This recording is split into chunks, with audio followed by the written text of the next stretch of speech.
Presidente, gostaria de só começar fazendo desagravo a todos os deputados aqui que foram citados pela deputada Joyce Hasselmann na última reunião, porque ela classificou eu e mais 6, salvo engano, de outros deputados como deputados que faziam parte de uma milícia digital. No entanto, queria aqui fazer um desagravo a todos os deputados, porque, primeiro, que a gente vem demonstrando desde o início dessa CPMI que essa é uma narrativa criada não só pela oposição, como pela esquerda, que não aceita a vitória de Jair Messias Bolsonaro, mas também é uma narrativa que vem até de entidades internacionais que querem criar uma opinião pública global, que vem financiando certos checadores independentes mundo afora, e estão tentando adentrar com esse discurso de democratização das redes, mas, em verdade, querem cercear a liberdade de expressão do povo, que agora viu nessa nova plataforma de redes sociais uma janela realmente democrática e um ambiente realmente de liberdade de expressão plena. Como todos aqueles que têm sede pelo poder, não só nos âmbitos das nações, mas também internacionalmente, eles vêm criando essa narrativa, e essa narrativa adentrou no Brasil e agora está aqui, estamos em plena CPI, que tem por objetivo checar fake news, ou também colocar em xeque a própria eleição do presidente Bolsonaro, que foi maciçamente eleito pelo povo brasileiro, que, inclusive, como já salientamos também, pela primeira vez desde a nova República, não foi o estamento burocrático dos partidos de centro-esquerda que impuseram os candidatos a presidente, mas o próprio povo, por meio da liberdade nas redes, é que pôde levantar do baixo clero do Congresso Nacional um deputado que sentiu identidade e pôde alçá-lo, então, a presidente da República. 57 milhões de brasileiros que elegeram o nosso presidente. Então, infelizmente, muitas pessoas que embarcaram nessa onda, agora, por motivos N, que a gente não vai adentrar aqui em questões pessoais, até porque somos todos humanos e desentendimentos podem haver e inimizades podem serem criadas ao longo de uma caminhada, né? Mas, infelizmente, a deputada Joyce acabou entrando nessa narrativa e taxou eu e, dentre outros deputados, inclusive os que fazem parte dessa comissão, como milicianos. Como falamos aqui, todas as provas que foram trazidas são prints públicos que nada evidenciam. Inclusive, uma das narrativas que foi trazida pela referida deputada foi de que ela tentou apresentar um panorama dos seguidores do Twitter do presidente Jair Bolsonaro e do deputado Eduardo Bolsonaro. Segundo ela, seriam dados científicos advindo de um programa desenvolvido pela Universidade de Indiana, que, em tese, esses dados que ela trouxe teriam sido guiados por um perito. O nome desse programa é Borometer, que, na verdade, o que ele traz, quando a gente vai averiguar o que seria esse programa, é um programa que, diariamente, ele tende a aprender padrões e comportamentos e, com base nisso, ele dá uma probabilidade de a conta ser ou não robô. Apenas isso, uma probabilidade. E por que ele não diz peremptoriamente se a conta é ou não robô? Ora, justamente porque isso só é possível sendo auditado individualmente cada conta. Então, esse programa Borometer, ele esclarece ainda que, como os seus parâmetros são constantemente atualizados, a probabilidade que é exibida de uma conta ser robô ou não pode, inclusive, sofrer alterações. Inclusive, eu queria aqui desagravar a pessoa que foi acusada de ser um perfil robô, e aqui eu queria demonstrar isso, que é o Twitter do tal de Murilo Defante. Essa pessoa foi exposta aqui como se fosse um perfil robô, e logo na sequência, essa pessoa, que inclusive eu não conheço, mas que ele foi lá no Twitter dele, ele veio e publicou a própria identidade dele, Murilo Defante Gomes Silva, ou seja, a própria pessoa que em tese seria um robô veio e demonstrou ser uma pessoa. Desmentindo, então, esse dado que foi trazido pela deputada na sessão passada. Ou seja, mais uma vez estamos comprovando que nada passa do que nada mais é do que narrativa e que não é verdade. Inclusive, o exemplo que ela trouxe é inverídico. Ainda ela falou que cada hashtag subida artificialmente custaria em torno de R$20 mil. Ora, os robôs são algoritmos programados. Basta qualquer estudante de programação, se ele souber programar um algoritmo, ele pode criar quantos perfis de robôs ele quiser. O tempo livre dele livre permitir. Então, mesmo na hipótese da existência de robôs, que a gente não nega que existam robôs, essa atividade não é necessariamente remunerada. Agora, nada foi trazido de prova, evidência de que haveria essa remuneração, de como ela se daria, ou provas concretas disso. Portanto, e quanto mais que haveria dinheiro público envolvido. A gente sabe que na oposição, sim, em governos passados, a SECOM foi instrumentalizada muitas vezes para financiar blogueiros famosos. E por que a gente não investiga esse tipo de situação? Porque só o governo Bolsonaro, com base em narrativas, sem evidência, sem provas.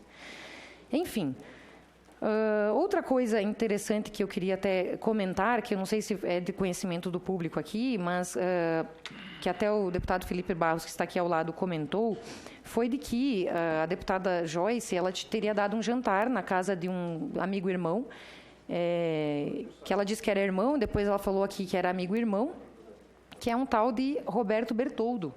Para quem não sabe, Roberto Bertoldo, basta buscar aqui nas notícias, pelo nome dele, ele teria grampeado o juiz federal Sérgio Moro em 2003, 2004, inclusive teria sido preventivamente preso em 2015 por conta do grampo ilegal que ele fez ao ministro Moro. Ora, também é muito estranho, né, que a deputada dê festas na casa de alguém, ainda mais sendo biógrafa do hoje ministro Sérgio Moro, aí uma das personalidades mais respeitadas do Brasil. Ademais, outra coisa que eu gostaria de chamar a atenção, só para a gente tentar manter um pouco da isenção dessa comissão, o que já passou, extrapolou todo o limite, mas, por fim, né, no meu tempo de liderança, gostaria só de... está no tempo de pergunta, já emendei, deputada. Gostaria só de salientar o seguinte... A gente quer tentar manter a isenção, inclusive, para fins do parecer final aqui da relatora, mas a relatora, no dia 5 de dezembro, participou de um evento chamado Redes Cordiais, e neste evento, sabe quem que estava? Um dos convocados pela própria relatora, que é o chamado Carlos Afonso, que a gente tanto fala aqui, que é um dos criadores dessa narrativa. Aqui, ó, Carlos Afonso, ou conhecido como Luciano Ayan, estava no mesmo evento com a relatora. Até gostaria de perguntar à relatora que mantesse a isenção. Eu tenho aqui as fotos depois do evento, porque ela mesma convocou ele, dizendo que ele teria feito fake news com relação à vereadora do PSOL. E agora participa de eventos aí sobre fake news com um convocado. Então, para a gente tentar manter no relatório final a necessária imparcialidade, gostaria também de ressaltar isso. Muito bem. Então, agora eu gostaria que começasse o meu tempo de perguntas. Começou há 4 minutos, deputada.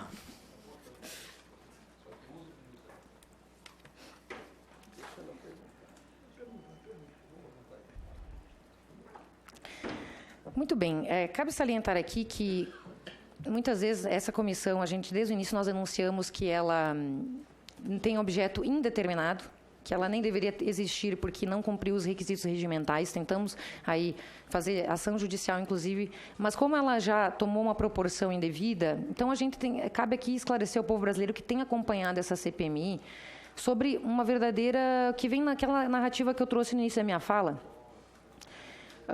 no intuito de que o povo brasileiro, em várias consultas que já foram feitas, demonstra ser conservador. Só que, no entanto, como eu falei antes, infelizmente, os partidos que têm prevalecido são de centro-esquerda. O próprio PSDB passou a campanha inteira dizendo que o radicalismo não ia vencer as eleições. PSDB esse que tem uma linha considerada por nós que somos de direita, não extrema-direita, mas direita genuína, que até então estava sendo calada pelo governo anterior, onde a gente tinha uma verdadeira hegemonia em escolas, universidades, em toda a narrativa pública, de não poder passar uma visão de direita conservadora. E agora nós estamos tendo essa oportunidade. E o Bolsonaro, Olavo de Carvalho, filósofo, meu professor, inclusive, há mais de 10 anos, quebrou essa hegemonia de pensamento esquerdista vigente no Brasil. E hoje a gente está podendo falar livremente e já estão querendo nos calar novamente. Então, o próprio PSDB aqui, que estamos falando, passou dizendo que o radicalismo não ia vencer as eleições. Inclusive, a grande parte da filosofia do PSDB é, muitas vezes, pró-droga, pró-ideologia de gênero, muitas vezes pró-aborto também. A gente identifica como mais alinhado à esquerda. E que, inclusive, falaram que quando começasse a propaganda na TV, o Bolsonaro iria decair. Agora, após uma campanha mal sucedida, abraça uma narrativa de que o Bolsonaro é uma onda passageira, um ponto fora da curva de uma polarização histórica entre eles e o PT. Já começam a dizer, inclusive, que o PT está ajudando o Bolsonaro porque esse dá eco à polarização com o Bolsonaro e que mantém o país dividido. E isso consegue ser verdade, pois o PT não quer o PSDB no jogo, pois julga acertadamente que o PSDB teria o apoio do eleitorado do Bolsonaro em um segundo turno contra eles, podendo vencer mais facilmente. Ademais, o PSDB já começa a dizer também que o povo brasileiro não é assim, e que esses dois partidos não representam a maioria pacífica e moderada da população. É uma tese que tem tudo para ser falsa, ainda mais considerando a definição deles do que seja moderado, como eu falei anteriormente, de grande parte da filosofia do PSDB. Então, junto do PSDB, que eu estou tomando como exemplo aqui só dessa minha fala, tem a maior parte dos partidos de centro, que consideram que a onda Bolsonaro, que a gente chama, que nada mais é do que um levante da direita brasileira, que foi calada até então, até o advento da livre manifestação do pensamento por meio das redes, o pessoal acha que isso é uma onda passageira. Mas eu, como conservadora, liberal conservadora, acredito que, por ser grande parte do povo brasileiro liberal conservador também, é interessante que a gente comece a respeitar a maciça maioria da população brasileira que elegeu o presidente Bolsonaro. Bom, considerando isso, agora eu vou me reportar, dar boa tarde aqui ao senhor Paulo Marinho, né? Eu acho que a maioria das questões que o pessoal já levantou, a maior parte já meio que satisfez a grande parte do que eu tinha para perguntar, que o senhor já explicou anteriormente. Mas eu gostaria só de comentar com o senhor sobre uma entrevista que o senhor deu para o UOL, deixa eu ver aqui se foi o UOL, na qual o senhor é suplente do do senador Flávio, correto? Correto. E aqui o senhor explica por quais motivos o senhor saiu do PSL. O senhor falou, me filiei ao PSL exclusivamente para poder disputar a eleição do Senado junto com o Flávio. E quando o governador Dória, depois da eleição, me chamou para reconstruir o partido, eu só poderia fazer isso filiado ao PSDB. Não houve qualquer problema. Foi uma decisão política minha. Minha decisão foi o reencontro com o meu projeto original. Confere essa resposta? Confere. Certo. Então, o senhor saiu e hoje está afiliado ao PSDB. Eu sou presidente do PSDB no Rio de Janeiro. Ok. Então, recentemente se filiou ao PSDB e é dirigente partidário no Rio de Janeiro, com a missão de organizar a legenda para o projeto.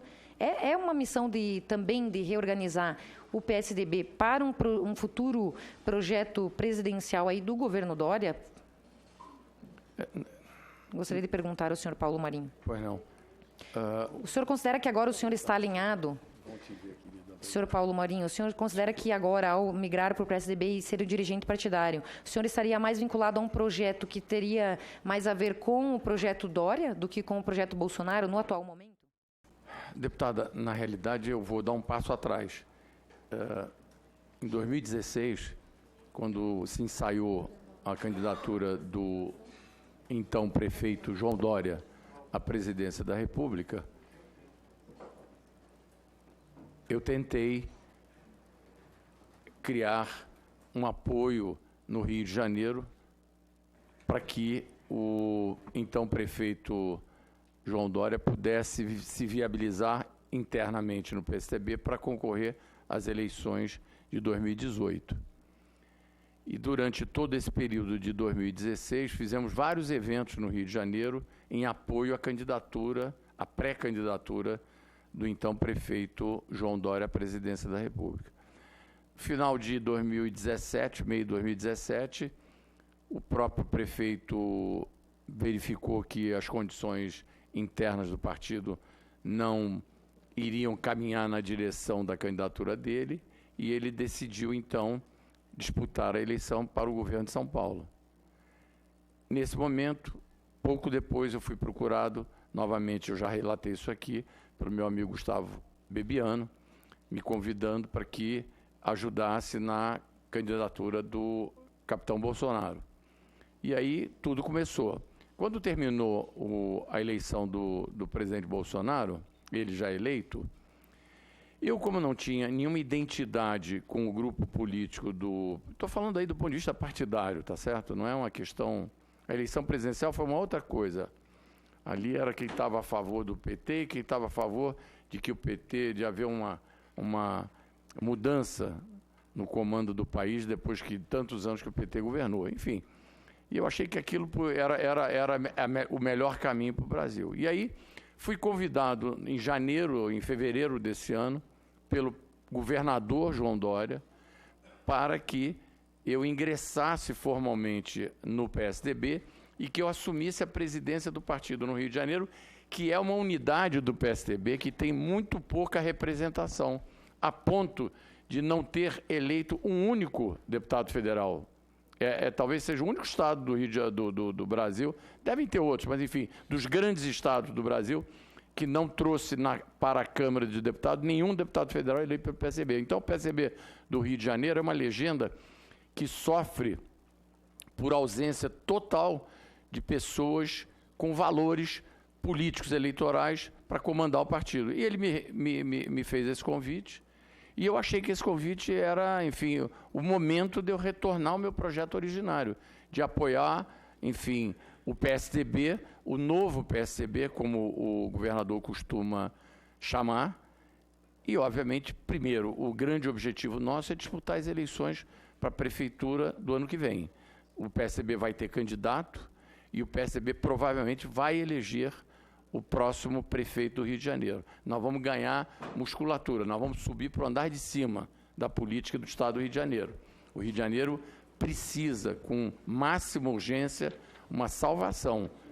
A cidade do Rio de Janeiro não vai resistir mais 4 anos de gestão como existe de hoje. Então, eu estou nessa missão de reorganizar o partido e, por óbvio, que esta organização e esse trabalho eleitoral do ano que vem vai propiciar criar uma plataforma eleitoral que, em 22, vindo o governador João Dória candidato à presidência da República, que seria um processo, aliás, natural, eu tenho o Rio de Janeiro em condições de poder ajudar o próximo candidato do PSDB de forma como nunca aconteceu, porque, de fato, o Rio de Janeiro carece de valores dentro do PSDB. E eu estou fazendo esse esforço imenso, esse mutirão para trazer pessoas de fora da política para dentro do PSDB. Ok. O senhor tem consciência de que a senhora Rebeca Félix, coordenadora de conteúdo de mídias sociais do PSL na campanha e que trabalhou na casa atribuída ao senhor, declarou em testemunho ao TSE que não presenciou o envio de fake news a partir da sua casa?